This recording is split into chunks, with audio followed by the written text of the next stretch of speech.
Okay, hello everybody. This is Veronika Ročková from the University of Chicago.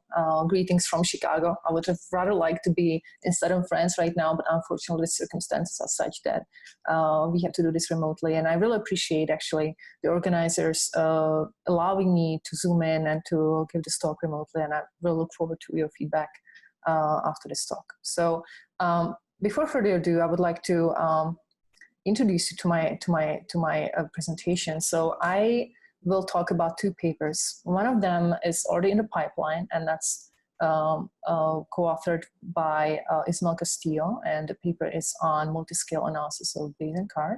And then the second project that's still in progress, actually, is on Bayesian spatial adaptation, and that's with Judith Rousseau. So before we get into the material, I want to make a lot of statements. So I am a statistician, and I work in machine learning / non-parametrics. And as we all know, there are some conceptual divides here, right? Statisticians, we care about inference and uncertainty quantification, and machine learning practitioners mostly care about developing prediction models. And I think that there are just these are two fields which can tremendously learn from one another.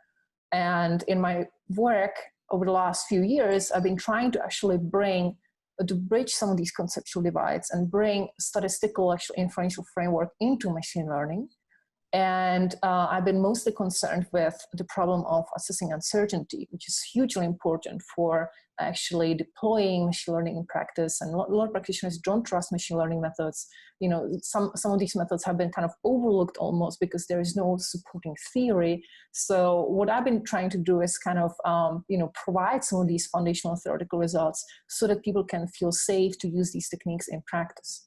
And my major focus to date has been on Bayesian trees and forests. We all agree that trees are great, okay? I hope so. I think they are.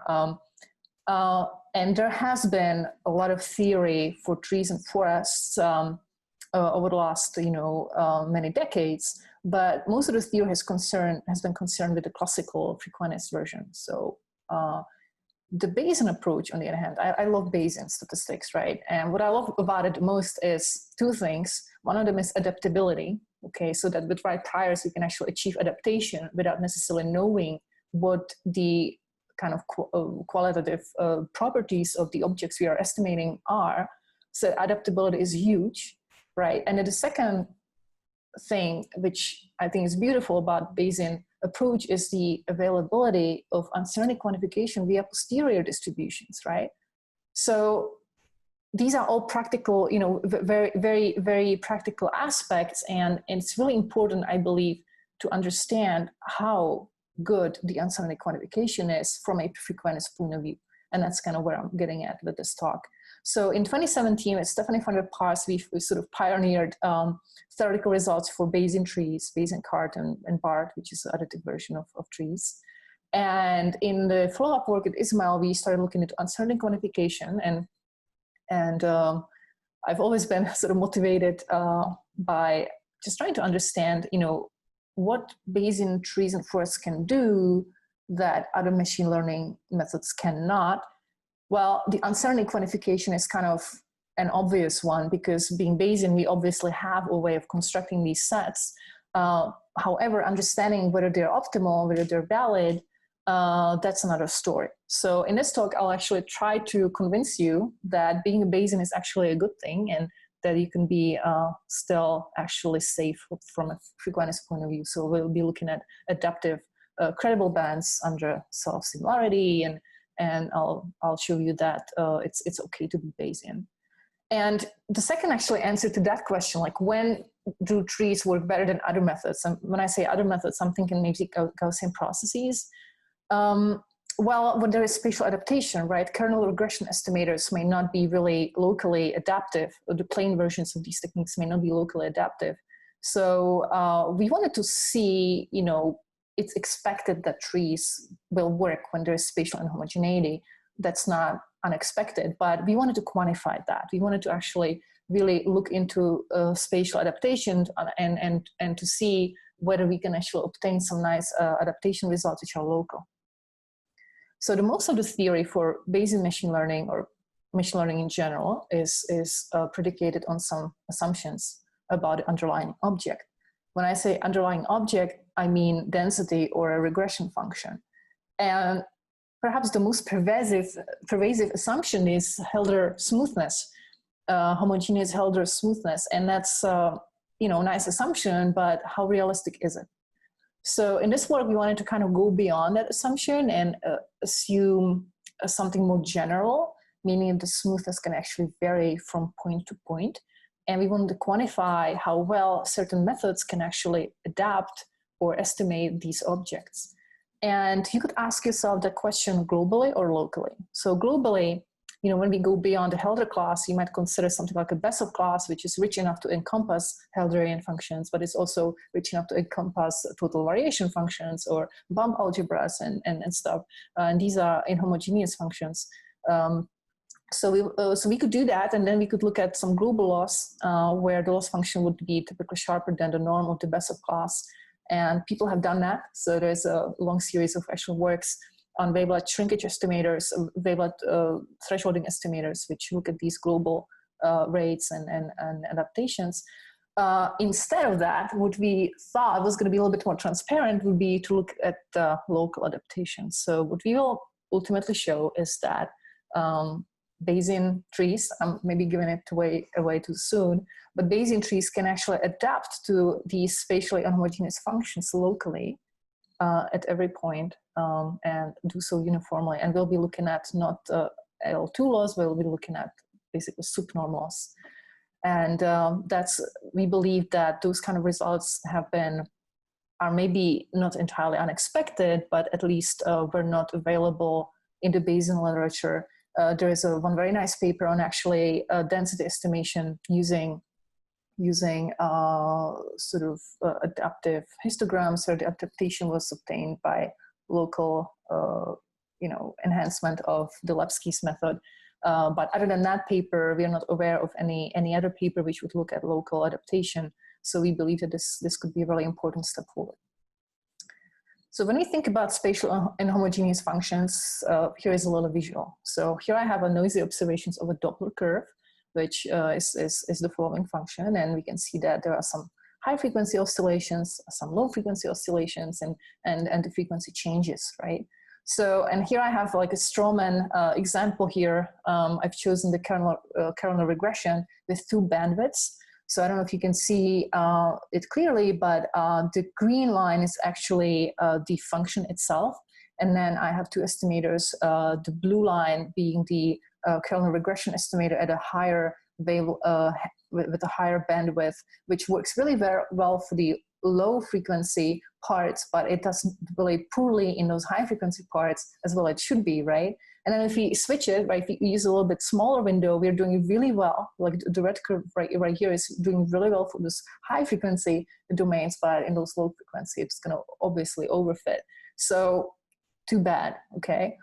On the other plot here, we have fits, actual posterior means for BART and Basincard, and the blue one is the Basincard and the red is the BART fit. And then you can immediately see that basically CART, it places splits, right, in domains, and it does so adaptively so that if there is more or less smoothness, we can actually adapt the splits to where we need them. So trees have been known to actually have this ability that they're expected to do a really good job when there's spatial inhomogeneity.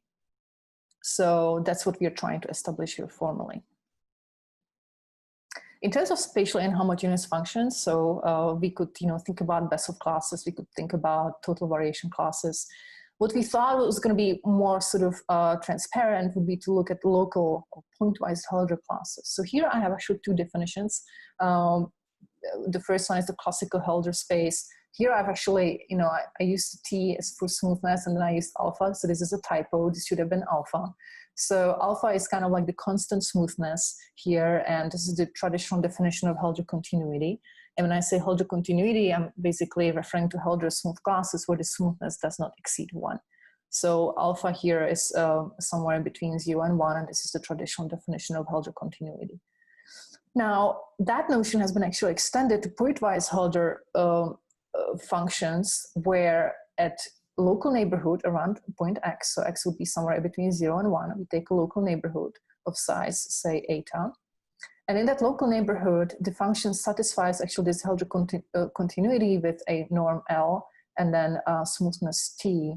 So here I changed actual notation from alpha to T, so sorry about that. Okay, so our assumption will be that this function, our function f0, and f0 is basically the kind of true regression function we want to estimate, that this function satisfies this pointwise Hölder continuity at every point with function, smoothness function T, and then the norm function L, and then the neighborhood function eta. And we assume that these guys are bounded and bounded away from 0, and T will be no larger than 1, because when we do estimation with step functions, we cannot be overly ambitious. So T will be bounded away function from 0, which is no larger than 1. Okay, and we believe that this is actually a rather general class of functions which can represent certain Bessel classes as well. So we believe this is a reasonable class of functions to study. Okay.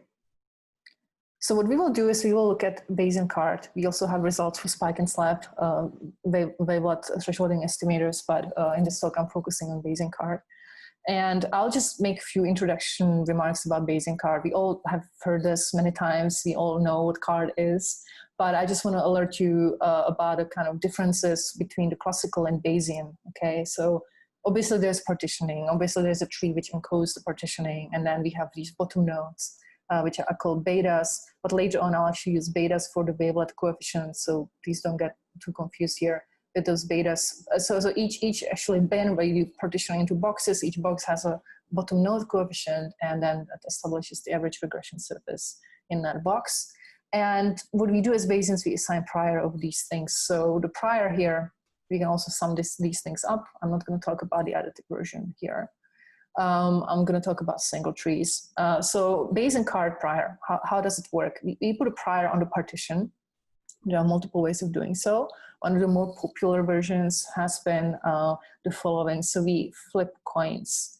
And if it's a yes, we start with a bottom node, right? And then if it's a yes, we split it. If it's a no, we don't split it. And we can kind of like keep flipping these coins. And the success probability goes down as we go deeper in the tree.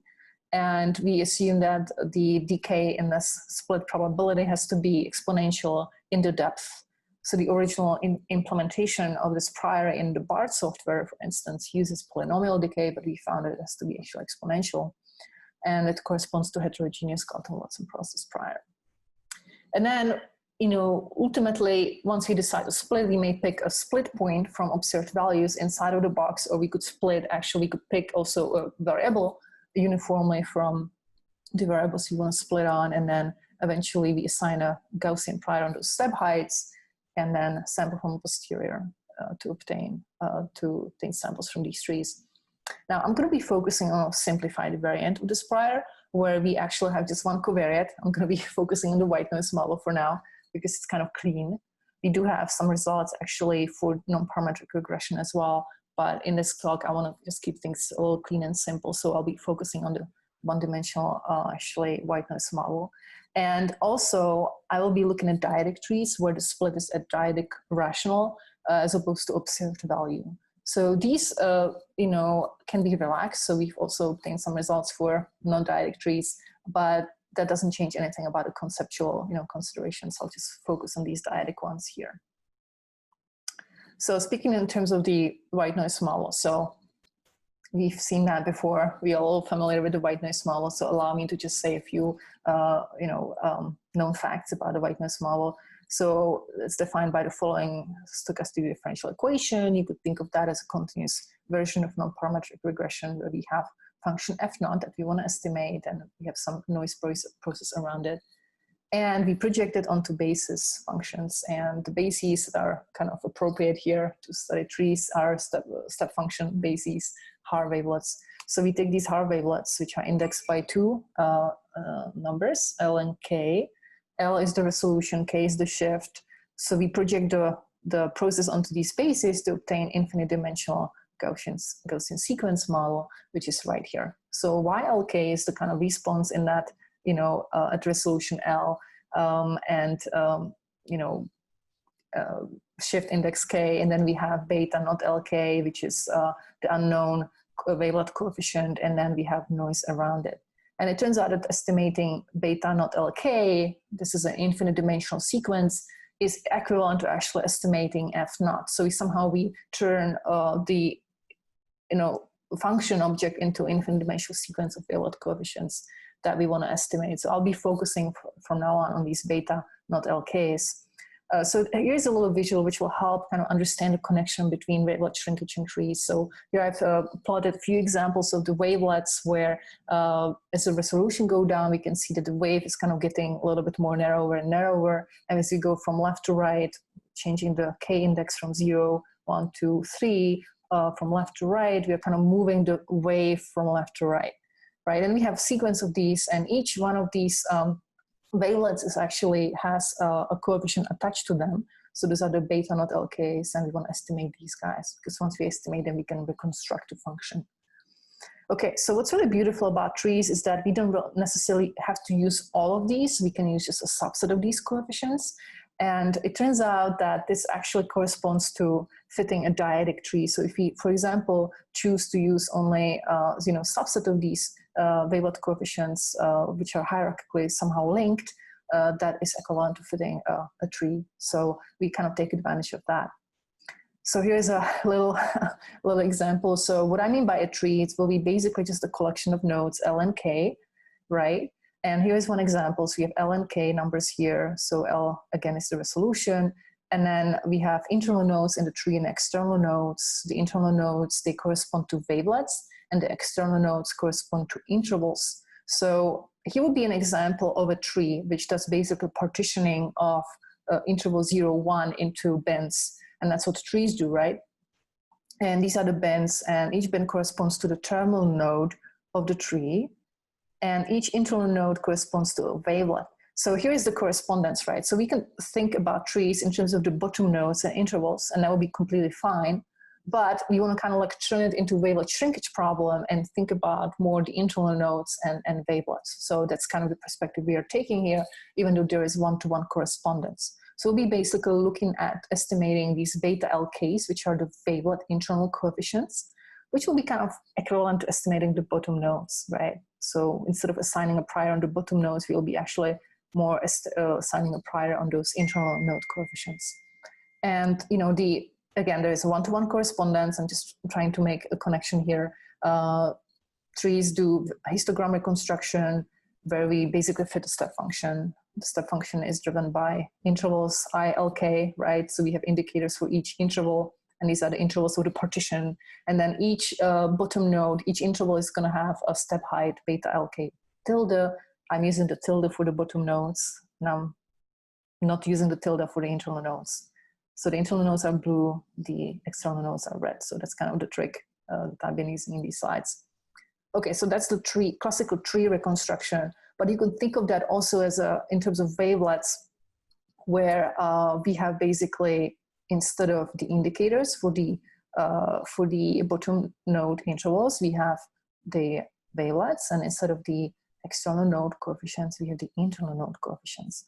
But the thing is that these guys are basically equivalent, right? So if we choose the coefficients in a way that they satisfy this equation, we basically have equivalence. And it's probably obvious, but I'll just remind you that this relationship between the external and internal can be captured using this pinball game metaphor, where we have a series of diagonally organized pins, and then we have a ball which kind of falls and can bounce left and right. And depending on where it lands, we can actually write the coefficient at the end as a linear combination of the coefficients which the ball encountered on the way down. Okay, and that's basically what this equation has here. Okay, so now we understand that trees are basically wavelet shrinkage estimators, but the wavelets have a certain structure. They are hierarchically organized. So when we think about actually tree priors, we could think of them as being kind of tree-shaped sparsity priors, because what we have is we have these infinitely many wavelets. We don't want to use all of them. We just want to use a subset. And we want to use a subset which corresponds to internal nodes of the tree. So when we think about actually prior, Basincard prior, it's nothing else than by just, once we have the tree structure, just assigning some sort of a prior on those internal node coefficients and then zeroing everything else. So we just keep the wavelets which are kind of inside of the tree, right? And then we threshold everything else out. So you're basically just estimating the coefficients which are kind of inside of the tree. And the tree itself has a prior, right? It could, we have these different architectures for the tree. Once we have the tree, we assign basically a suitable prior on those active coefficients. So it's kind of like a spike and slab, but not really, because in spike and slab, we would be flipping coins. Here, the sparsity is really determined by the tree, and it has two aspects. One of them is global shrinkage, where the actual resolution, the maximal resolution, is determined by the depth of the tree, and that's random, right? So we just don't know really what the structure is. We're assigning a prior of these trees to be able to adapt to the kind of like global level of shrinkage and smoothness. So we don't need actually all of these wavelets, right? We just need them up to the depth of the tree. And that's good, but it's not enough to be actually adaptive in a subnorm sense. So in order to be adaptive in a subnorm sense, we need local adaptation. And that means that not all coefficients at resolutions, at lower resolutions will be actually needed. So we have the trees which are like, little asymmetric, maybe they have a twig on a left or right, and that local aspect makes it possible for trees to achieve local adaptation, and that makes it possible to them to achieve the local adaptation to varying smoothness. So we take advantage of that. So that's the prior. So we have prior on the internal node coefficients, and we zero everything else out. So here's just a little cartoon of the tree structure. Again, the external nodes can be written as a linear combination of internal nodes. So in some sense, assigning a prior, the wavelet prior on the internal node coefficients corresponds to actually Basincard with certain correlation structure. And the Basincard actually starts with an independent prior at the end, which we can turn into a wavelet prior. So again, with some correlation structure. This is actually diagonal. This is not diagonal. So what we found actually in the paper with Ismail is that the classical Basincard prior, which assumes independence at the end, actually corresponds to kind of like a G prior for trees. So we can allow for certain correlations between the wavelet coefficients as well. Okay, so now we understand the trees are basically wavelet shrinkage estimators. And now let's take a look at the theory. So I do have a slide with notation. Maybe it's a little busy. I may not necessarily want to go over all of these. We'll be looking at actually subnorm results. And I would like to point out the definition of these two spaces, which are called multiscale spaces, where we take actually suitable reweighted sequences of these wavelet coefficients. And we assume that in this multiscale space, the suitably reweighted sequence should vanish at infinity. These spaces have been heavily actually studied previously and works by Castillo and Nicol, and we'll be actually establishing asymptotic normality in these spaces. Okay, so the first result is the classical Hölder result, so where we have just the smoothness alpha, which is the same. Taking a Hölderian alpha smooth function is basically implies that the coefficients, the wavelet coefficients decay at certain speed, which is determined by the global smoothness. And then we can establish the following result, which is actually rather nice, which shows actual subnorm adaptivity to unknown smoothness alpha. And it actually shows that we can achieve the nearly optimal rate of posterior concentration where up to a log factor. So without the 2 power 2 here, we would have actually the minimax rate for, in a subnorm sense for estimating F0. And this depends on the global smoothness here. And this result is wonderful because it shows that trees can really, be adaptive in a subnorm sense. So most of the results we've seen in machine learning are in terms of L2. So here is a really kind of a subnorm result, which can be later used to construct credible bands and stuff like that. But this is actually for the classical Hölderian functions. So we've went further and we established that actually for the pointwise Hölder functions, where the function F0 actually satisfies this pointwise condition, where we have the function t, the smoothness function t. And the result looks kind of similar, but it's different because here we have actually uniform adaptation to local smoothness, where we say that actually the posterior concentrates around the truth. And at every single point, the distance actually it concentrates on a ball, right? In some sense, not really a ball, it's some sort of object, but at every single point X, we are not too far away from the truth. We're actually far away, by the minimax rate driven by the local smoothness, T of X. Okay, so the T is the smoothness depending on X. And the distance is nearly, basically minimax up to a log factor here. So what this says, it's like uniform local adaptation.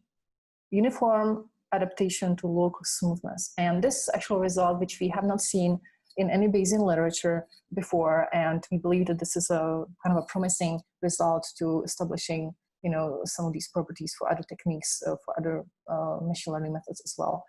We were able to obtain these for spike and slab, wavelet shrinkage, and Basincard. So with that result, now we can finally talk about uncertainty quantification. So asymptotic normality in this case will be asymptotic normality in the multi-scale space I was showing you earlier. So we have this infinite dimensional sequence of wavelet coefficients, and we basically, based on this subnorm convergence result, we can establish asymptotic normality of this infinite dimensional sequence in a, say, weak bounded Lipschitz metric, in a weak sense, using the bounded Lipschitz metric.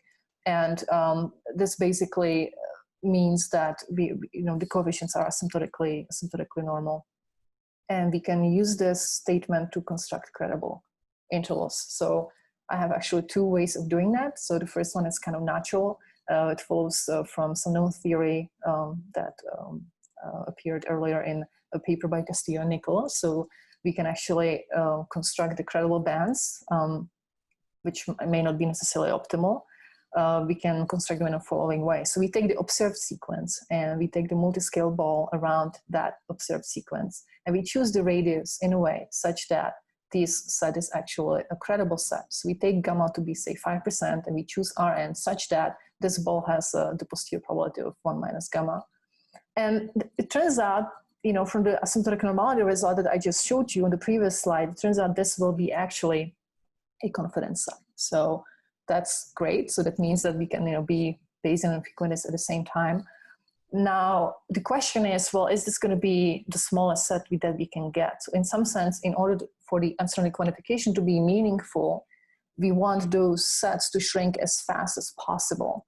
And of course, we know that adaptive and honest credible sets do not exist in full generality, right? So if we don't know the smoothness, well, if you know the smoothness, it's fine, because then we can intersect the ball that I just showed you with some qualitative restrictions on the function f naught, obtain actually the right, the diameter, right? We want the diameter to shrink at the minimax rate up to, say, some inflation factor. But when we don't know the smoothness, then we have to be a little bit more careful. And there has been some nice work by Coley and Ray, who actually obtained these multi-scale credible balls actually under a self-similarity. So self-similarity is an assumption which is not completely unrealistic assumption. It basically restricts the consideration to functions which for which the smoothness can be identified. And so what we've done is we've actually extended the notion to locally self-similar functions, and we are able to obtain actually credible bands whose actual width is going to depend on local smoothness, right? That's what we want. We want actual local adaptivity, that the band is going to, really vary, the width is going to vary with local smoothness. And that's ultimately the conclusion of the last theorem. Here I have just a quick definition of the local self-similarity. For those of you who know the self-similarity, it's basically similar, but here we have the T of X, the local smoothness. So what it basically means, if you take approximation error, we're trying to approximate the function f with, say, j levels of wavelets, the approximation error should be large enough. The upper bound for this, is kind of follows naturally from the Helder continuity. So this kind of gives us the lower bound, meaning that the smoothness kind of looks like T of X. So this kind of identifies the smoothness at that point T of X, at that point X. And under this assumption, we can actually obtain these locally, local adaptive credible bands. And we do that the following way. So we construct a median tree estimator. So that's this is a strategy which was also done previously in my work with Ismail. So we take the median tree estimator, keeping only the nodes which have at least 50% posterior probability of being important. And then around that tree, we take a certain radius, and here the radius depends on x. Okay, so the radius depends on x, and we intersect the previous ball that you saw, right, with the following condition. We want actually the functions which are not too far away from the median tree estimator, and at every given point x, you know, they're not too far away as determined by this radius. And the radius depends on x, which makes actually the width vary, with, you know, depending on the smoothness. And that's basically the construction, and we can show that this is indeed, you know, has a valid frequency coverage uniformly over these locally self-similar functions, and it has also the optimal width until up to inflation factor Vn. And the optimal width is actually at every point x, the width is actually the minimax rate of estimation. Okay, so these are basically nearly optimal with credible bands. And then the third line here states that it is indeed a posterior, it's a credibility set. So the posterior probability is basically converges to 1 minus gamma. So we have these three conditions satisfied at the same time. So I guess this is kind of, you know, all I had prepared. There's more actually. So the paper has also some negative results related to Gaussian processes, showing that they cannot be locally adaptive. We also have the subnormal convergence results for regression and so on. But this is all I have time for right now. And I believe that this you know, is a kind of exciting. We obtained some exciting results, which you know, we hope to elaborate on. And we believe that this is a very important first step towards, you know, understanding indeed why Basincard is a BART actually is working well.